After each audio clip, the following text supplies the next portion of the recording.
Korea and what we're seeing. I think people are not aware of the persecution that's happening there, what they've done to the former president of South Korea. That has caused, I think, huge instability in what I would say was that once strong democratic country. You're exactly right, and it's parallel to what has happened in Brazil. President Yoon in South Korea, the duly elected president of South Korea, is in solitary confinement in conditions akin to being on death row. And it is just like his father's condition of being thrown into prison there. And so President Trump, I think, has done a wonderful job of bringing high tariffs, 50% to Brazil, sanctioning Brazilian Supreme Court justices and the like. And a similar thing is needed in South Korea right now, as this fight is going on all over the world. And this would be a particularly valuable prize for both the Chinese Communist Party as well as North Korea to be able to gain control of South Korea. And that could be the final collapse of the right flank of the first island chain that could lead into the CCP invading Taiwan, North Korea invading and taking over South Korea. This could be the beginning of World War III. The stakes are no smaller than that.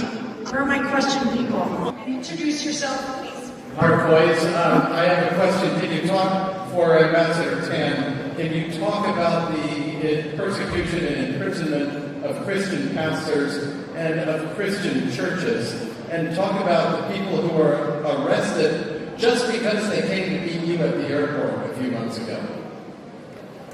Thank you for your question. Think about this. South Korea has 6 out of 10 biggest Christian churches in the world.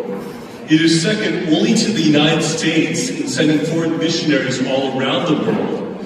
And yet, for the first time in South Korean history, you have churches that have been raided. The largest church in the world, the Yoido Full Gospel Church, has been raided. Billy Kim Church, who is the Billy Graham of Korea, his church, the biggest Baptist church in the world, has been raided.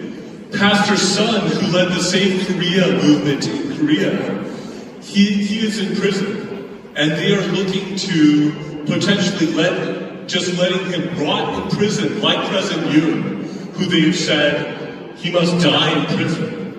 When I was last in Korea, there was the largest gathering in the Incheon International Airport to really cry out for help to the United States.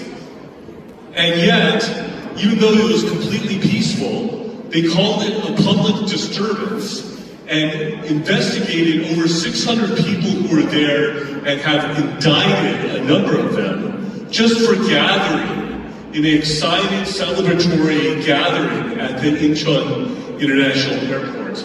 And this sort of rapid authoritarian communization of South Korea is happening at breakneck speed. And the sooner we in the United States are aware of this and are willing to step in